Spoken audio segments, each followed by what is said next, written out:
Now tonight, young people have been called out on not only to apologize to them following the extrajudicial killings and forced abductions witnessed in the June 2024 protest, but also act on the apologies made. As Stanley Nyarengita reports, the Gen Z have, however, been urged to respect authority.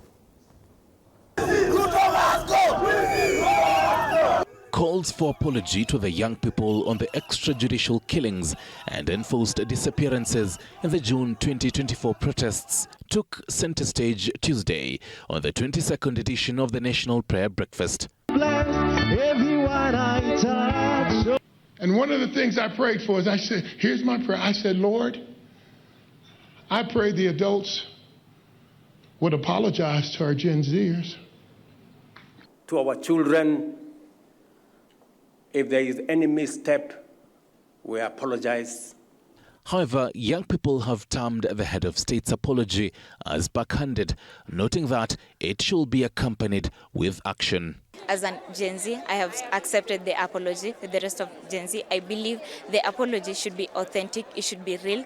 We as Gen Z, we should be given a platform, we should be given an ear.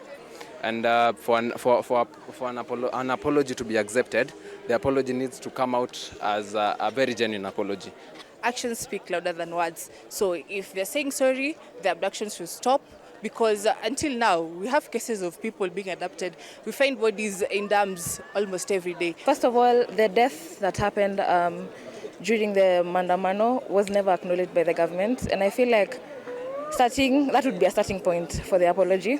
I'd also like to see the Gen Zs get a seat at the table.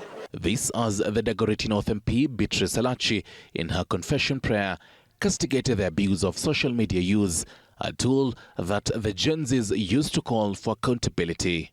And Father, we pray that this social media that has decided to run our country, Father, that spirit, my Father in heaven, we want to confess as the legislators that indeed we must sort out that sector. However, equally, we respectfully request our children also to respect authority and also agree to be mentored and supported. They haven't really not had us. They haven't really, because police officers are still part of the government. They've really caused us harm. They have really caused us damage a lot. We have spilled a lot of blood. With the calls for apology taking center stage on today's National Prayer Breakfast, all eyes are on the government to see what action it will take. Stanley Nyarengita, TV 47,